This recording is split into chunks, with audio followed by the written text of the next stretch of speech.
Amados irmãos, a paz do Senhor, que alegria estarmos juntos aqui na presença de nosso Senhor e Salvador Jesus Cristo. É uma felicidade muito grande nós estarmos esta manhã, ou esta tarde, ou esta noite.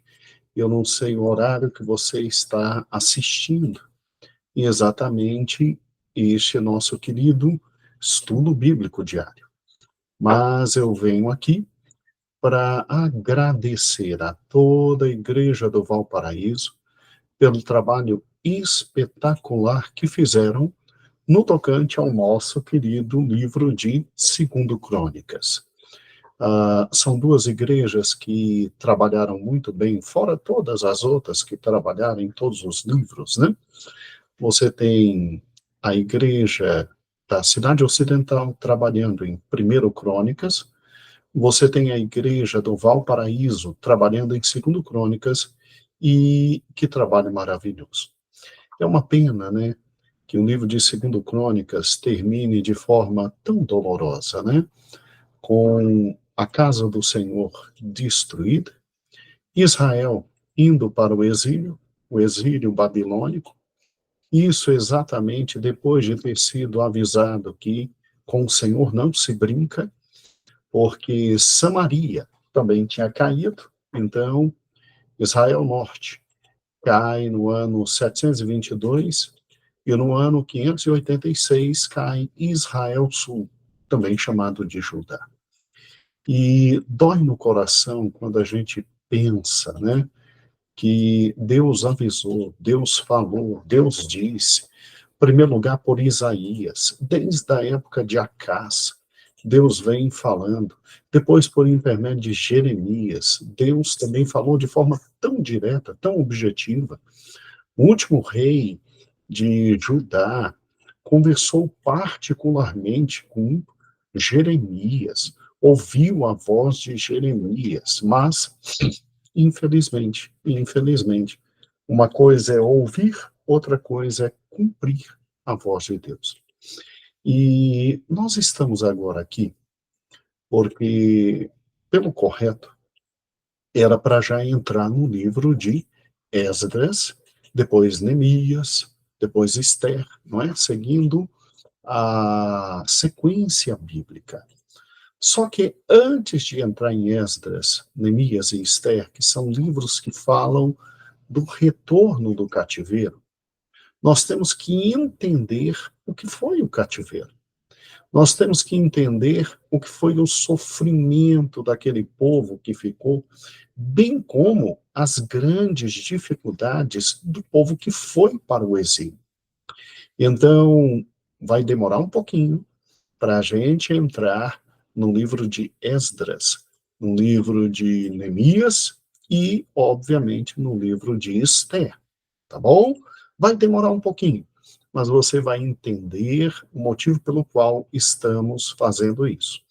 As igrejas que estão preparando Esdras, Neemias e Esther já estão gravando, mas antes que elas apresentem todo o bom trabalho que estão desenvolvendo, é óbvio que nós vamos trabalhar com a questão do exílio e vamos trabalhar adiantando um livro para esse momento, que é o livro de Lamentações. E aí você vai entender muito do que foi a vida nesses, entre aspas, 70 anos de exílio, como Jeremias diz, porque a gente sabe que foi um pouco pior. Primeiro, então, eu quero, antes de entrar em Lamentações, eu quero dividir com você um conhecimento simples, direto e objetivo neste momento, para que você não se perca historicamente, tá bom? Deixa eu dividir aqui a tela. Nós teremos agora exatamente conosco um PowerPoint que foi criado por mim, né? E ele é muito útil.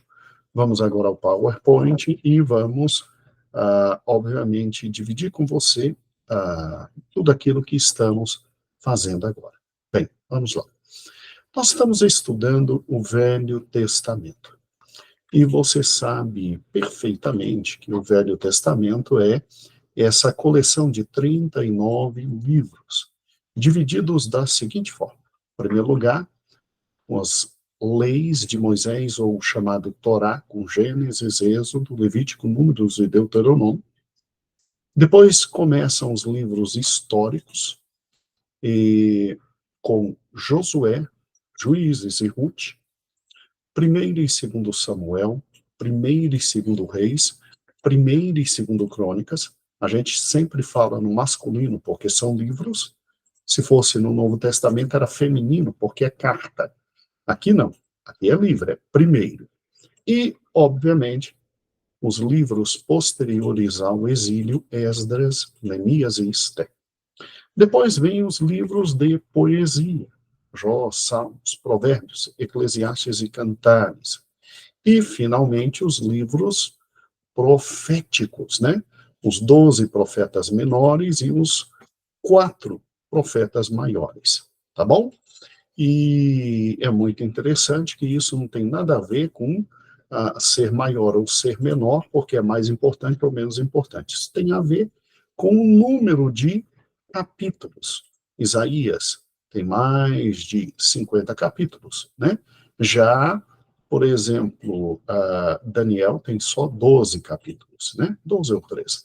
Então, é em razão do número de capítulos. E assim é constituído o nosso querido Antigo Testamento, ou Velho Testamento, ou Primeiro Testamento, como alguns falam. Quando a gente pensa na primeira parte, ou seja, no Pentateuco, a gente vê um Deus criador e que traz ao ser humano dádivas maravilhosas. Ele traz a dádiva do cosmos, do universo, ele traz a bênção, a dádiva dos primeiros homem e mulher, daí a dádiva de Adão e a dádiva da sua linda noiva, Eva, a dádiva do jardim, um local para onde todos esses homens iriam e dali viveriam e ali teriam comunhão com Deus, e a dádiva do recomeço, um dilúvio, porque infelizmente tudo se perdeu, a humanidade cai no pecado, e a humanidade cai de forma tão terrível, que Deus permite um novo reinício com Noé e sua família. Por fim, a humanidade cresce de novo, e a humanidade quer alcançar os céus por intermédio de um meio diferente daquilo que Deus tinha estabelecido. Daí vem a Torre de Babel, e Deus, então, agora resolve abençoar todos os povos da terra por intermédio de uma semente, por intermédio de um povo, e daí a dádiva da escolha de uma semente, a escolha de Abraão.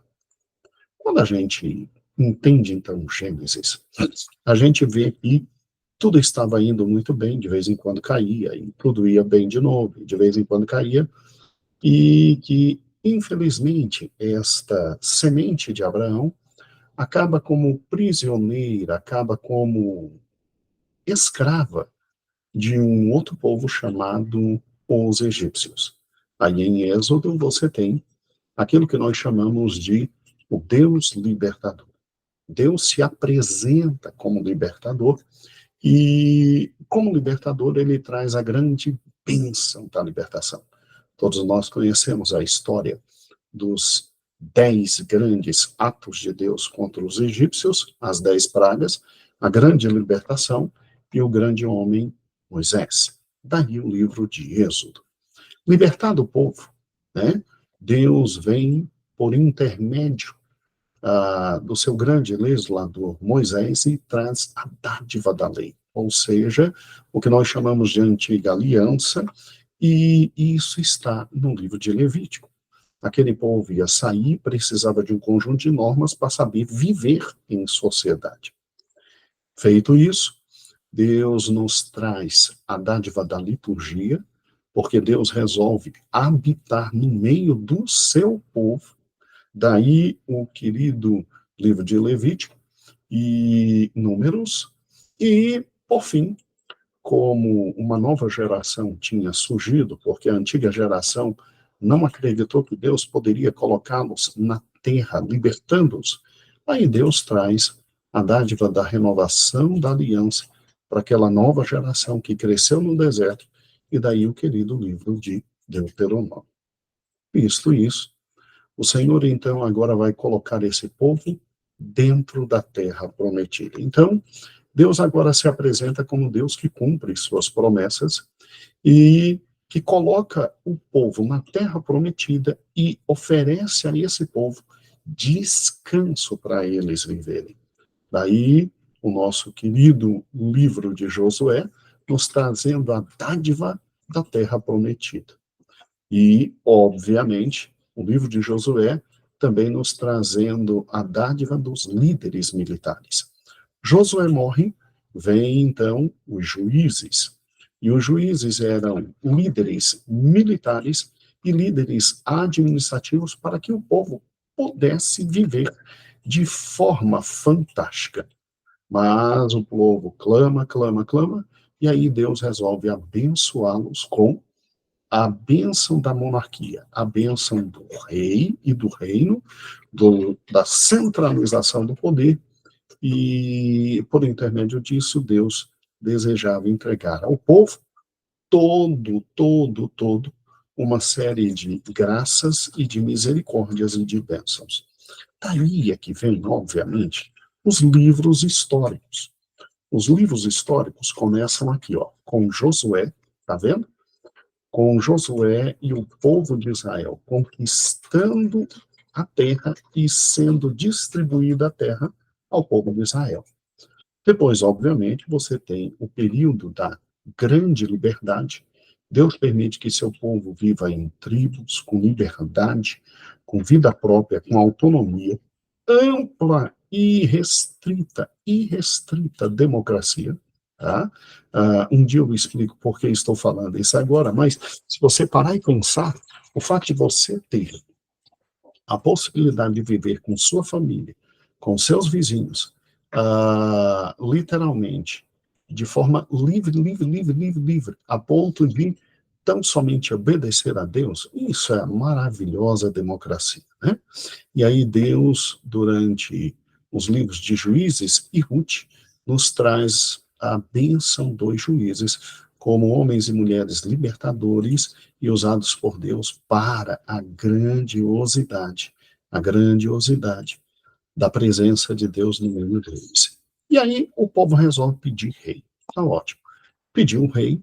Nós temos então o livro de 1º e 2º Samuel com a monarquia unificada, e é o livro em que Samuel é o último dos juízes, vem o primeiro dos reis, que é Saul, e termina primeiro Samuel. Segundo Samuel é o relato completo da vida de Davi, E aí chegamos no livro de 1º e 2º Reis. Aqui, infelizmente, os dados históricos são a monarquia se dividiu, né? E você tem o reino de Salomão, Salomão morrendo e Roboão tendo nos seus dias a divisão do reino. 10 tribos do norte seguem Jeroboão e 2 tribos ficam com Roboão, filho de Salomão, neto de Davi. E aí você tem o livro de 1º e 2º Reis falando de toda a monarquia dividida. E aí chegou 1º Crônicas, tratado pela nossa querida igreja ali da cidade ocidental, e um trabalho muito bem feito por nosso amado pastor Amadeu, né? Amadeu, muitos conhecem como Júnior. E em 1º Crônicas você tem exatamente a monarquia dividida e a triste história do exílio do Reino do Norte. Ou seja, não faltou profeta para falar lá em Samaria com os reis do Norte. Então, quando você chega aqui, você tem um trabalho muito bem feito pela Igreja do Valparaíso e que mostra o exílio do Norte, não obstante Deus falar por homens muito grandes e fortes como Elias, Eliseu, como Amós, como Oséias, né? Mas eles caem em 722 na mão dos assírios. E agora, a Igreja do Valparaíso trabalhou conosco em 2 Crônicas. Em 2 Crônicas. E aí a gente viu, literalmente, Judá existindo um pouco mais do que o Reino do Norte, mas, infelizmente, não atendendo ao Senhor. Não atendendo ao Senhor. Mesmo que em Judá nós tenhamos tido reis, assim, que serviram ao Senhor de todo o coração, como o filho de Acás, né? Foi terrível, mas serviu ao Senhor de todo o coração, Ezequias, como Josias. Mas, infelizmente, você tem a maioria dos reis não servindo ao Senhor, caindo, e aí vem o exílio. E aí, agora, pela leitura bíblica diária, nós teríamos que ir para Esdras, Neemias e Esté, que fala sobre o retorno do exílio. O retorno do exílio, né? E deixa eu lhe chamar a atenção quanto a isso. Olha que interessante. Entre 2 Crônicas, Esdras, Neemias e Esther, você tem o que? Você tem exatamente. Você tem Jeremias chorando em razão do exílio. E o livro de Lamentações de Jeremias, apesar de ser pequeno, ele demonstra exatamente o quadro dantesco e horrível que Israel ficou. Então, vou parar aqui a nossa querida apresentação, tá bom? E agora voltamos aqui só comigo. Então, é fundamental, antes de alcançarmos Esdras, quem vai nos falar de Esdras é Santa Maria Norte. Neemias. Neemias, quem vai nos falar é Santa Maria Sul. Então, são igrejas, uma dirigida pelo pastor João Batista, outra pela querida pastora Terezinha, que estão se preparando para nos trazer o que há de melhor sobre Esdras e Neemias e que fala da volta desse povo do cativeiro. A gente só consegue entender a grandiosidade que foi a volta deste povo do cativeiro se nós, amados irmãos, entendermos o que foi o cativeiro, o que foi o exílio. Eu estou aqui nas minhas mãos com uma das Bíblias que eu mais gosto, que é essa daqui. É a Bíblia de Estudos Roma. Quem puder adquirir, ela não é barata, ela é muito cara, mas ela, junto com a Bíblia de Estudos Thomas Nelson, são hoje as duas melhores Bíblias de estudo que temos no Brasil, obviamente, ao lado da Bíblia de Estudo Pentecostal, que também é fabulosa. Então, quem puder adquirir a Thomas Nelson, quem puder adquirir a Bíblia de Estudos Roman, que eu pessoalmente acho que é melhor, e quem puder adquirir a Bíblia de Estudos Pentecostal, é muito excelente ter essas três Bíblias, porque a maravilhosa Bíblia que ensina sobre profecia Jeffrey, a gente já comprou naquela promoção que houve, e que Bíblia fantástica sobre profecia. Mas ela trata sobre o aspecto profético, né? Essas outras não, elas são Bíblias de estudo de natureza mais geral, mais abrangente. E aqui na Bíblia de Estudos Roma, exatamente na página 637, diz assim: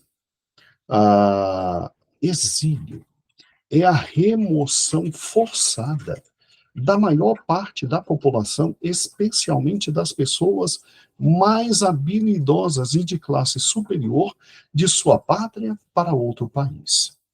Houve vários exílios judaicos. O primeiro foi o exílio dos israelitas do Reino do Norte, capital Samaria, efetuado pelos assírios. Ele ocorreu em duas fases. A primeira em 734, com Tiglat-Pileser III, e depois o clímax e destruição total, né? E em 722,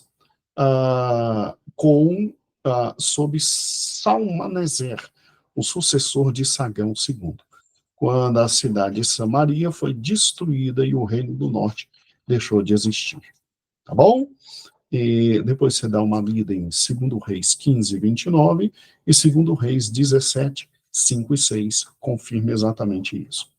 O próximo grande exílio envolveu a destruição do reino do sul, Judá, e a cidade de Jerusalém. Esse ocorreu em várias fases. Todas estas fases sob o reino de Nabucodonosor II, né? Você pode ver Jeremias 52, 28 a 30, sendo que a mais terrível delas aconteceu em 586 a.C., e Jeremias já tinha dito tudo, né? Jeremias 52 e 29. Foi dessa vez que se destruiu o Templo de Salomão e a dinastia de Davi chegou ao fim. Então, olha que interessante. Exílio é a remoção forçada da maior parte da população, especialmente as pessoas mais habilidosas, as de classe superior da sua pátria, para outra. Então, foi exatamente nesse momento que Daniel e seus amigos foram levados para a Babilônia. Ezequiel vai para lá também.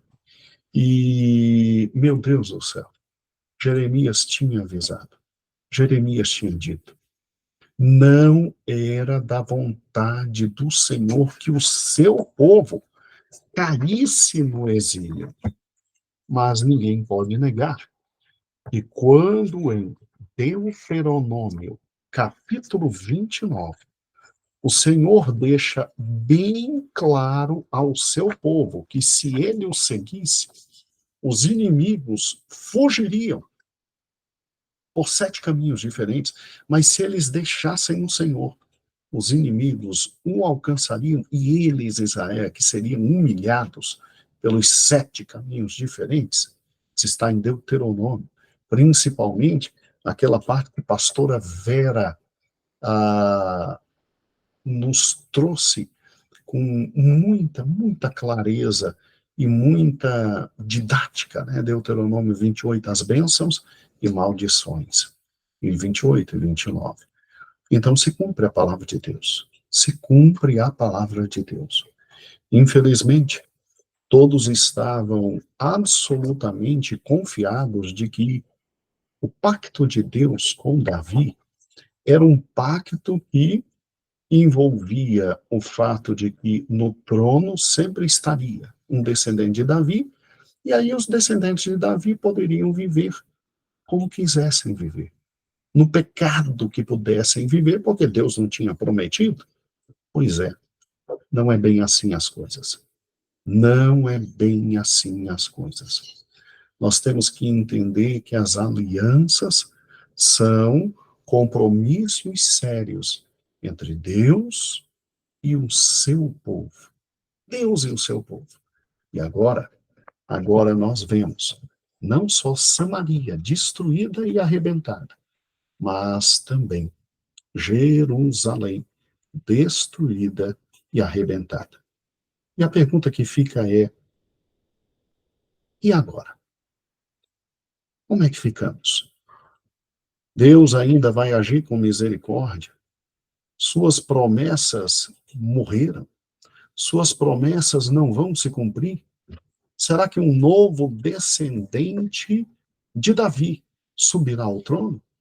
Ou será que Israel está fadada eternamente ao desprezo, ao vitupério e, infelizmente, à dor? Quando nós olhamos para o final do livro de 2 Crônicas, a gente vê que coisa terrível é brincar, meus irmãos, com o Senhor. levar como se nada fosse a palavra de Deus. E aí, para que você possa entender tudo o que vai acontecer e a grandiosidade de Esdras, Neemias e Esther, com o retorno do cativeiro, com a misericórdia da reconstrução. Você tem que passar comigo por Lamentações de Jeremias. E não se esqueça, Deus é Deus que simplesmente teve muita paciência com o Reino Norte, com Samaria. Teve mais paciência ainda com o Reino Sul, Judá. Mas paciência tem limite. Ou seja, quando chega o momento do julgamento de Deus, Deus é juiz. Mas as misericórdias do Senhor são as causas de não sermos consumidos. Você sabe de onde vem um versículo como esse? Vem de Lamentações de Jeremias. Jeremias vê todo aquele quadro horrível e ele simplesmente diz, diante daquele quadro horrível, que as misericórdias do Senhor são a causa de não sermos consumidos. Ele vê Israel em prantos, Judá em choro e destruição e agonia. Mas ele vê, até nesse ponto, a misericórdia de Deus, porque tudo poderia ser destruído. Ele consegue ver no caos a mão do Senhor misericordiosa se estendendo. E louvado seja o Senhor nosso Deus. Então, para entender Esdras, Neemias e Esther, vamos então a Lamentações de Jeremias. Um grande beijo. Te aguardo, te espero. Estaremos juntos e que o Senhor te abençoe. A paz do Senhor, meu querido e amado irmão.